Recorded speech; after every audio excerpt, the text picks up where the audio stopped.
This is my job. All right? I got it. I make money. Okay, I got it. Money I can take girls out on dates with.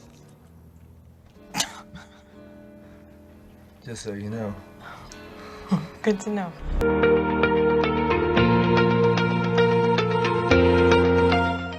Hello and welcome to another episode of Movie Reviews. My name is Daniela. And I'm Alfonso. Today we're going to review Blue Valentine, directed by Derek Ciafrance. Blue Valentine tells the story of a married couple shifting back and forth in time of their relationship. Why don't we start talking about the cast? Yeah, I thought the cast was great. Ryan Gosling as Dean and Michelle Williams as Sydney. I think Ryan Gosling has a great trajectory as an actor. And it was interesting because I saw in an interview with Derek that Ryan wasn't prepared for the old man acting role of Dean. And I think he did an amazing job.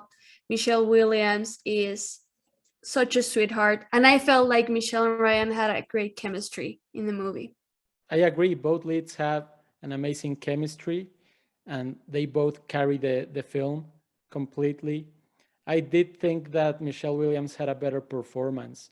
She just has such an expressive face and she can transmit so much emotion.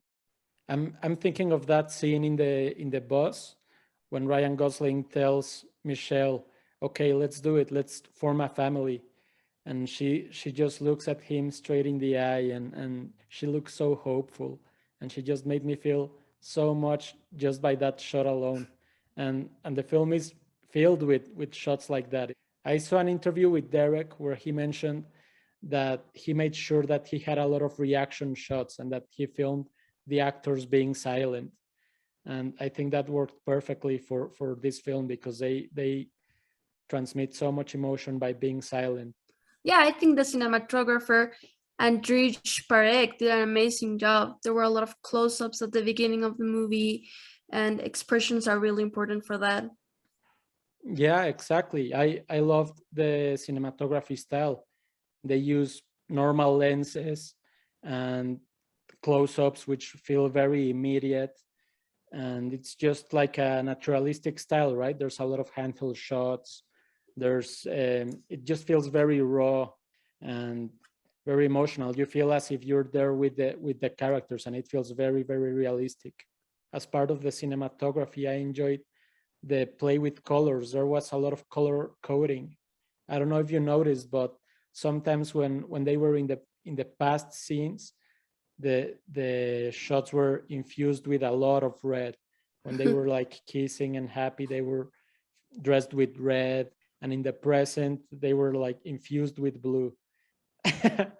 And I found it funny that Ryan Gosling decided to go to the future room instead of the Cupid's room, right?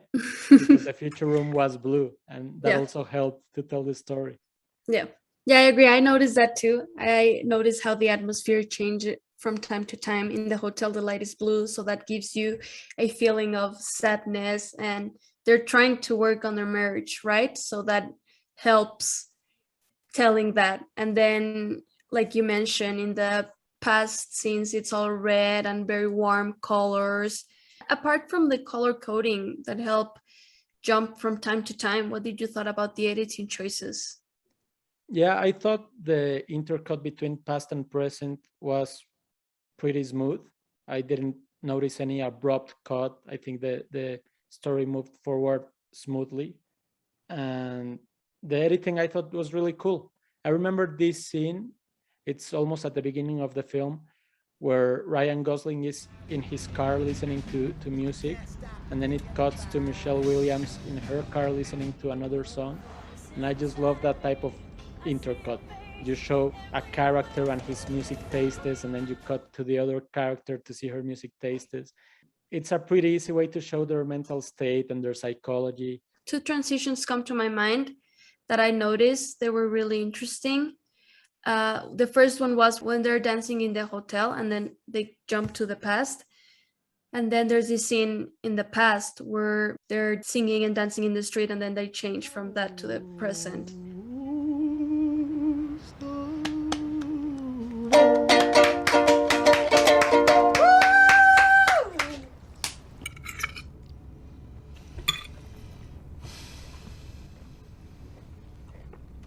that you mentioned Michelle and Ryan singing and dancing, let's jump right into music. What did you think? I'm glad you asked Alfonso about that because I was doing some research and I learned that Ryan wrote and performed original songs for this movie. Oh, that's really cool. Yeah, I mean, he must be a really good musician, right? And that's probably the main reason he got his job in La La Land. Yeah. And did you pay attention to the score by Grizzly Bear? Yes, in fact, I did pay attention to the score. And I have to be honest with you and the whole audience, I just know one song from the Grizzly Bear. But after this movie, I'm sure I'm gonna listen to all their albums. Okay, yeah, I actually like the band Grizzly Bear quite a bit, but I wish they were not present in the film. It just felt like a very naturalistic film, and the characters were already very musical. So I really enjoyed the scenes where they use diegetic music, source music, Ryan Gosling playing the organ, or Ryan Gosling playing the ukulele, or the characters listening to music in their own cars. Very naturalistic style, right? So Yeah. when they employed the score by Grizzly Bear, I enjoyed it, but I thought like, oh, they should have stayed with the naturalistic style throughout the whole film. Yeah. Yeah, that too. But it's not bad. No, it was actually good. What did you thought about the song You and Me, which is the song of Dean and Sydney? I thought it was nice. I thought it was a nice detail. Ryan Gosling was such a hopeless romantic. Been there, done that. And I like the fact that he wants their song to be something unique and that nobody else shares. I thought it was romantic. I'm also a romantic and I like those little details like let's choose our song and that symbolizes something in the relationship, this beautiful moment. Did you get the feeling that it symbolized something much stronger to Dean than to Cindy? I just kept thinking that he was the romantic one and that she was the realist. Yeah, I also had that feeling. I thought Dean was the one trying to push and save the relationship, and Sydney was more of a you. I think you used a correct word, like realistic. Yeah, maybe a realist, maybe a pessimist. And I think that was pretty well portrayed throughout the whole film. There's this scene where Cindy asks her grandmother, how can you trust feelings when they can disappear? So she's pessimist, right? And Ryan Gosling is an optimist, and he's like, okay, when I'm with someone, I will be there forever, and when you know, right? Yeah. Like he has that type of mindset. And this scene where when they meet on the bus for the first time, and Ryan asks Michelle like, oh, you're gonna die? Dying is for dummies, I'm never gonna die. So he was being flirtatious and funny, but it also shows that he's maybe naive, and he romanticizes things, right? While she stays grounded, and she's a realist. I don't know how else to put it. Exactly. She says like, yeah, everyone's gonna die, and yeah, to me, I think their editors were a very crucial part for the film. You know, they're trying to make their marriage work, even though they had differences. Yeah, they love each other, and but when something's broken, it's hard to put back together. And I saw in an interview that Derek said that his parents got divorced when he was 20, and he wrote this film to put all his emotions in the script. And I think you can really tell that. And I understand and I felt it too with all the emotions that these two characters project. And, you know, honestly, it made me cry. I was crying at the end of the film. It was so sad.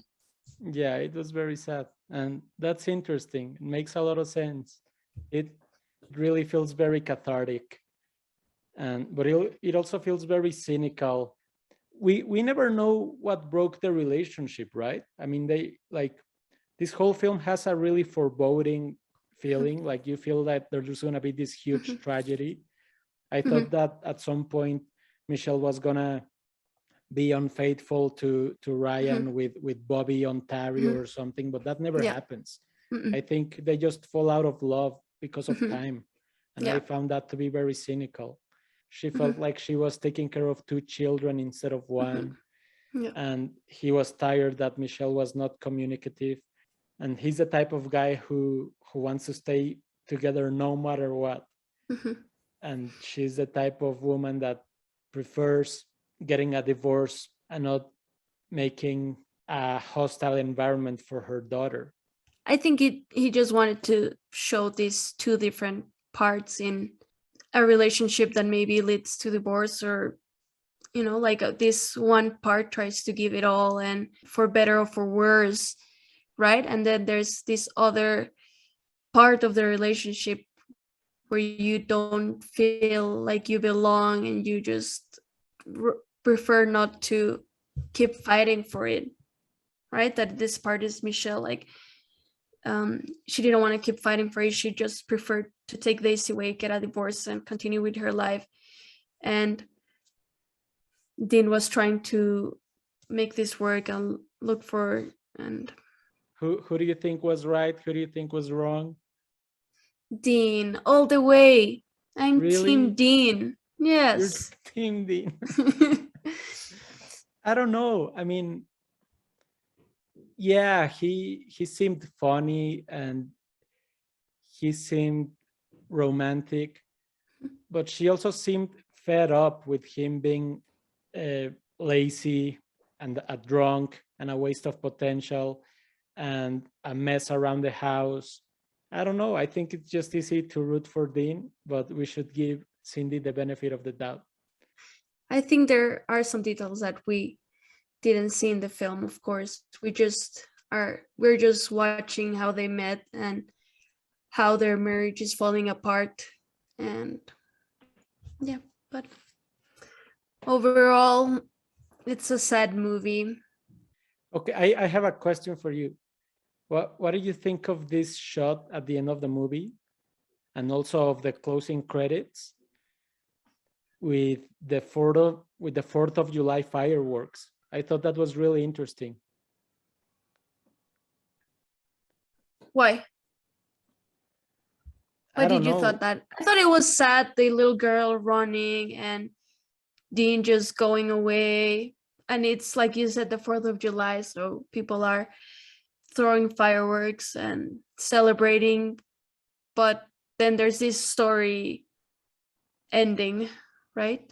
Yeah, I might be overthinking it and reaching, but I thought it was a metaphor. And I thought like, okay, what is Derek trying to say? Maybe that the relationship was like a firework, like something explosive but beautiful. I don't know. Like I kept having these thoughts in my mind, but maybe I'm overthinking things. Yeah, no, maybe. Yeah, maybe he's trying to say that. And every little detail is important. And like you mentioned, maybe as he thought about their relationship as a firework, something beautiful and also something fast that goes to the air, explodes, it looks wonderful, and then comes down and Yeah, then suddenly fades it fades away. away. But no more sadness, and let's share our rating. Yeah, I agree. This movie was devastating. It's time to stop talking about it. What's your rating? You start. Okay, I like the movie a lot. It was sad but beautiful. And my rating, I'm gonna give this movie an 8. Large popcorn. Pretty good, pretty good. Yeah, pretty good, pretty good. What about you, Alfonso? I thought it was sad, relatable.